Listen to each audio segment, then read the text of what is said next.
আসসালামু আলাইকুম, hello viewers, স্বাগতম সবাইকে আমার টেক ডিজাইন 24 ইউটিউব চ্যানেলের পক্ষ থেকে। আজকে আমি দেখাবো আপনাদেরকে ফটোশপের ফার্স্ট ক্লাস। আমি আশা করব আপনারা আমার চ্যানেলের সাথে থাকবেন এবং ফলো করবেন। এতে করে আমি আপনাদের জন্য প্রত্যেকটা ক্লাস স্টেপ বাই স্টেপ বুঝিয়ে দেওয়ার চেষ্টা করব এবং আমি আপনাদের প্রত্যেকজনের কমেন্ট ফলো করব। যদি কারোর কোনো প্রবলেম হয় সেটা কমেন্ট বক্সে জানাতে পারেন। তো আর কথা না বাড়িয়ে আমরা শুরু করে দিতে পারি এবার তাহলে।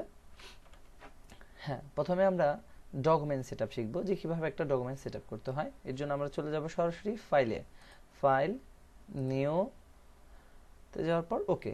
এখন কথা হচ্ছে আপনি এখানে কিসের জন্য কাজ করবেন, সেটা কি রিলেটেড, ওয়েব ডিজাইন হবে না প্রিন্ট মিডিয়ার জন্য ডিজাইন হবে, তার জন্য আপনাকে কিছু এখানে বেসিক কিছু আপনার জানতে হবে। তো সেক্ষেত্রে আপনি প্রথমে ফলো করবেন এখানে সিএমওয়াইকে কালার মোড থাকে, আরজিবি মোড থাকে, গ্রে স্কেল, এখানে অনেকগুলো অপশন থাকে। তো আপনি কোনটার জন্য, যদি প্রিন্ট মিডিয়ার জন্য হন তো অবশ্যই সিএমওয়াইকে কালারটা আপনি ব্যবহার করবেন। এটা প্রিন্ট মিডিয়ার জন্য অনেক বেস্ট, এটাই করতে হবে। এবং আপনি ওয়েবসাইটের জন্য কাজ করলে ওয়েব জন্য ফেসবুক কভার ডিজাইন এরকম ইত্যাদি, তো সেই ক্ষেত্রে আরজিবি কালার ব্যবহার করবেন। তো আমরা সিএমওয়াইকে কালারটাই ব্যবহার করব প্রিন্টের জন্য যেহেতু। তো এই জায়গায় আপনি মাপ দিতে পারেন আপনার ইচ্ছা মতো 1080 বাই দিলাম, একটা ইচ্ছা মতো আপনি কত দিবেন। এখানে রেজলিউশন 300। হ্যাঁ, তো আমরা এখানে দেওয়ার পর আমরা এটা ওকে দিতে পারি। তো আমাদের একটা পেপার সাইজ আসলো।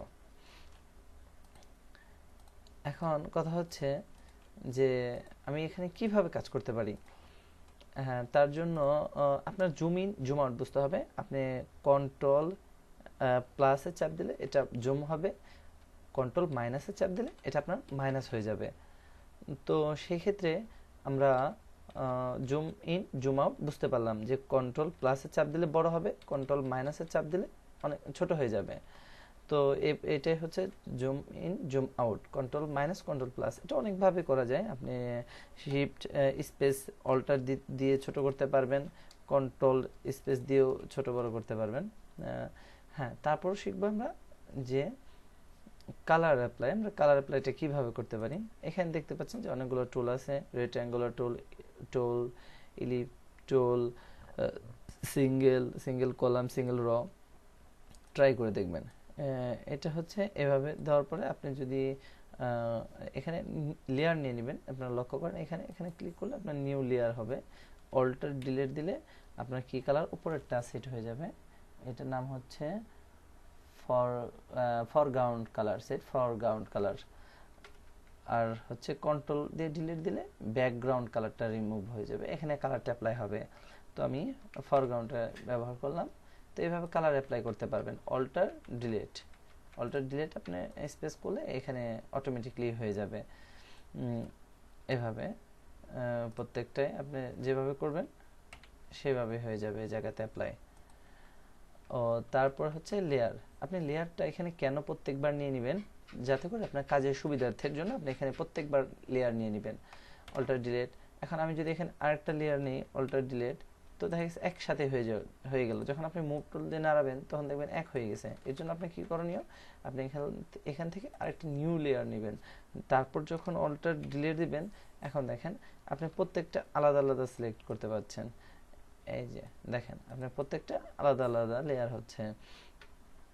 এর জন্য প্রত্যেকটা লেয়ার। আর দেখেন লেয়ার, একটা লেয়ার নিয়ে ক্লাস নেওয়ার চেষ্টা করব ফ্রিতে, টোটালি আপনারা শিখতে পারবেন। এবং আপনারা যারা মনে করেন যে আপনি নতুন গ্রাফিক্স ডিজাইন শিখতেছেন, আপনাদের জন্য অনেক বেস্ট হবে এই সাইটটা। আমি মনে করি আপনারা অবশ্যই সাবস্ক্রাইব করে রাখবেন আমার চ্যানেলটা এবং বেল আইকনে চাপ দিয়ে রাখবেন এবং লাইক কমেন্ট শেয়ার করবেন। এবং কোনো প্রবলেম হলে অবশ্যই আপনাদের আমার মতামত কমেন্ট বক্সে আপনি জানাবেন। তো সেক্ষেত্রে এখানে আমি লেয়ার নেওয়ার চেষ্টা করব। আজকে বেসিক কিছু বলতেছি যে কি করা যায় লেয়ারগুলো দিয়ে। তো এখানে দেখেন আপনার অপাসিটি থাকে, ফিল থাকে, এটা হচ্ছে কমানো আপনি কি পরিমাণ, এটা ফ্লায়ার ডিজাইনের ক্ষেত্রে অনেক সময় দরকার হয়। তারপরে হচ্ছে মোডগুলো থাকে যে আপনি কোন মোডে দেখতে চাচ্ছেন এটাকে, আপনার ডিজাইনটাকে, অনেকগুলো মোড থাকে। সেটা আপনার প্রয়োজন পড়ে যখন আপনি কাজ করবেন, তখন এটা প্রয়োজন পড়বে। তো এভাবে লেয়ার নেয় প্রত্যেকটা। এখন এটা যে লক রাখতে চান, এই লক, এখন এটার কোনো কাজ হবে না। আপনি যা কাজ করবেন শুধু এই অন্য কাজ হবে, এটা লক। এটা আমি এখান থেকে আবার আনলক, এখানে চাপ দিবেন, এটাকে ছুটে যাবে। এখানে দেখেন প্রত্যেকটা আছে, কোনটা কি লক করতে চান আপনি সেইভাবেই আছে, প্রত্যেকটা বিষয়ের উপরেই আছে যে আপনি কেমন চান। তারপর হচ্ছে আপনার এখানে এখানে অনেকভাবে অনেক কাজ করা যায়। তো কালার অ্যাপ্লাই আমরা বুঝতে পারলাম। তো এখান থেকে আপনি ট্রাই করবেন কিছু কালার একটা অ্যাপ্লাই করে কিছু তৈরি করার জন্য। তার জন্য হতে পারে আমি রিসেন্ট এটা কালার অ্যাপ্লাই করেছি, দেখেন এটা আমি কিভাবে করেছি। যদি আমি এটা আপনাকে দেখাই, এটা ফার্স্টে আমি আমাদের সাইডে নিয়ে যাই পেজটার মধ্যে। এটাকে মার্ক করতে চাইলে কন্ট্রোল টি, আমি এটাকে বড় করব। দেখেন কালার অ্যাপ্লাই আমি হুবহু একটা করার চেষ্টা করি, জাস্ট আপনাদের একটু বোঝানোর জন্য আমি অল্প একটু আর্ট করে দেখাচ্ছি। তো আমরা এটা ফার্স্টে নেব, নেওয়ার পর আমরা একটা নিউ ক্রিয়েট করলাম। এটা আমরা শিফট ধরে বড় করব যাতে প্রমোশনটা নষ্ট না হয়ে যায়। তো আমরা একটা বড় করলাম, বড় করার পর আমরা ব্ল্যাক কালার সিলেক্ট করব। এখানে ডাবল ক্লিক করলে থাম্বনেলে একটা আসবে ব্ল্যাক কালার, অল্টার ডিলিট। একটু ডিপ নিতে পারি, যেহেতু এটা ডিপ আমি এখানে ড্রপ আই ড্রপার দিয়ে ক্লিক করলে একটু ডিপ যাবে, অল্টার ডিলিট। দেখেন লক্ষ্য করুন। তো এখানে এরপর হচ্ছে একটা চোখের মতো দেওয়া আছে, এই হচ্ছে একটা আমি চোখ আর্ট করলাম। এটা দেব সাদা এবং প্রত্যেকটা আমি আলাদা আলাদা নিতে পারি আমার কাজের সুবিধার জন্য। আমি আবার নিউ লেয়ার নিলাম। তো এখানে আমি এটা উপর দিয়ে সিলেক্ট করে সাদা দিয়ে নিলাম, একটু বড় করে নিতে পারি আমার কাজের সুবিধার জন্য। আমি এর ভিতরে আমি আবার একটা ব্ল্যাক শেপ আর্ট করব। এখানে একটা ব্ল্যাক যদি নিয়ে নিই, নিয়ে নেওয়ার পর আবার আরেকটা সাদা। আপনি ডিজাইনার আপনি কিভাবে করবেন আপনি ট্রাই করবেন আপনার বেস্ট দেওয়ার জন্য, আরও অনেক ডিজাইন ফলো করবেন। এই হয়ে গেল একটা চোখ।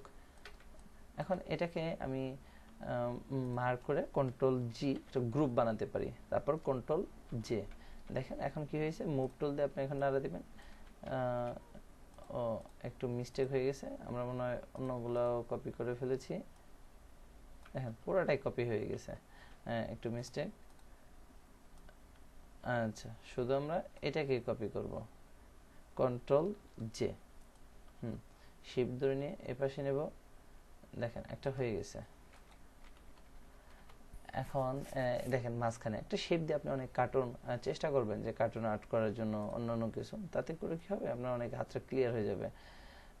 আমি এখানে আরেকটা শেপ দিয়ে আর্ট করলাম। এটা হচ্ছে প্রত্যেকটা এই মোডগুলোতে কাজ করলে ভালো, যেহেতু আপনি কালার অ্যাপ্লাই করতেছেন এটা আপনাকে বুঝতে হবে, জানলে আপনি কোনো ডিজাইন করতে গেলে আপনি বুঝতে পারেন যে কালার অ্যাপ্লাই আমি কীভাবে করব, খুব সহজে করা যায় সেই ব্যাপারটা।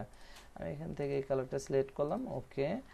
এখন আমি আবার একটা ক্রিয়েট করব নতুন লেয়ার, লেয়ার নিয়ে অল্টার ডিলিট। অ্যাপ্লাই হয়ে গেছে। ওই ছোট ছোট দাঁতের মধ্যে দেখা যায়, ওইখানে আমি সাদা সাদা দুইটা দিতে পারি। এখান থেকে যাওয়ার পর আবারও তারপরে আমি সাদা এটার উপর দিয়ে okay, alt delete, control J. Control জেতে মনে রাখবেন সবসময় কপি করে। তারপর আমি আমার ইচ্ছা মতো এক জায়গায় দিয়ে নিলাম, বাস হয়ে গেল। এইভাবে করে করে আপনি প্রত্যেকবার আর্ট করতে পারেন। তো আমরা লেয়ার সম্পর্কে বুঝতে পারলাম, ডকুমেন্ট সেটআপ সম্পর্কে বুঝতে পারলাম। এখন আমরা কি করব, এটাকে সেভ দেব। আমরা কোনো একটা ডিজাইন করলে সেটা আমাদের সেভ দেওয়ার প্রয়োজন হবে। তো ফাইল, সেভ, সেভ অ্যাজ, আমরা সেভ অ্যাজে সাধারণত যাব। সেভ অ্যাজ যাওয়ার পরে এখানে আপনি মোড পাবেন যে আপনি কোন ফরম্যাটে চাচ্ছেন আপনার ছবিটাকে। তো এখানে দেখেন ইপিএস, এটা ইলাস্ট্রেটরে হবে। তো এখানে হচ্ছে জিপিজি ফরম্যাটে করবেন, পিএনজিতে হয় বেস্ট এবং পিএসডিতে হয়। আর পিএসডি হচ্ছে আপনি এডিটেবল হবে, আপনি পরবর্তীতে আপনি যে ডিজাইনগুলো করছেন এগুলো আবার কাজ করতে পারবেন, এর জন্য আপনার পিএসডিতে সিলেক্ট করতে পারেন। তো আমি এখন আপনি কিভাবে চান সেটা আপনার সুবিধা। তো আমি পিএসডি দিতে পারি, আবার জিপিজিও দিতে পারি। পিএসডি হচ্ছে এডিটেবল হবে, আপনি পরবর্তীতে যেভাবে রাখতে চাচ্ছেন সেভাবে হবে। তো সেই ক্ষেত্রে আমি ডি ড্রাইভে যাব। ডি ড্রাইভে যাওয়ার পরে হচ্ছে আমি এই জায়গায় একটা ফোল্ডার করলাম, সাপোজ ডিতে একটা করলাম, এটা আপনি যেভাবে রাখতে চান সেভাবে। আমি 101 দিয়ে সেভ দিলাম, সেভ, ওকে। এখন দেখেন আমি যদি সেই ফাইলটা আবার ওপেন করি, ওপেন, এই যে 01 আমার সেভ হয়ে আছে। এই দেখেন আমি এগুলো সব কেটে দিচ্ছি। এখন আমি আমার ফাইলটাকে ওপেন করব, ফাইল, ওপেন, এই যে 0 আমি যে জায়গায় সেভ দিয়ে রাখছি, এই যে আপনার ওপেন হয়ে গেল, বাস। তো এটা সেভ। এখন আমি এটাকে জিপিজি ফরম্যাটে চাচ্ছি, তখন আপনার ফাইল, সেভ অ্যাজ, সেভে যাওয়ার পরে আপনি যাবেন জিপিইজি, হ্যাঁ, দেওয়ার পর আপনি দেবেন 02, আপনি যেটা ভালো হয়। ওকে, ওকে। এখন দেখেন এই যে আপনার এটা জিপিজি ফরম্যাট হয়ে গেছে, আমি যেভাবে রাখছি, বাস এইভাবে হয়ে গেল। তো আজ এই পর্যন্ত। আমি চেষ্টা করব আপনাদের জন্য নতুন নতুন ক্লাস নিয়ে আসার জন্য, এবং প্রত্যেকটা স্টেপ বাই স্টেপ থাকবে। ফেসবুক কভার ডিজাইন, ইলাস্ট্রেটরের কাজ, লোগো ডিজাইন, বুশিয়ার, একদম ফ্রিভাবে আপনি মানে সব কিছুই বুঝতে পারবেন, এখান থেকে শিখতে পারবেন একদম স্টেপ বাই স্টেপ। তার জন্য অবশ্যই আপনার গ্রাফিক্স রিলেটেড যত কিছু থাকে সব কিছুই এই চ্যানেল থেকে আপনাকে শেখানো হবে। তো আজ এই পর্যন্তই। সবাই ভালো থাকবেন, সুস্থ থাকবেন। আল্লাহ হাফেজ।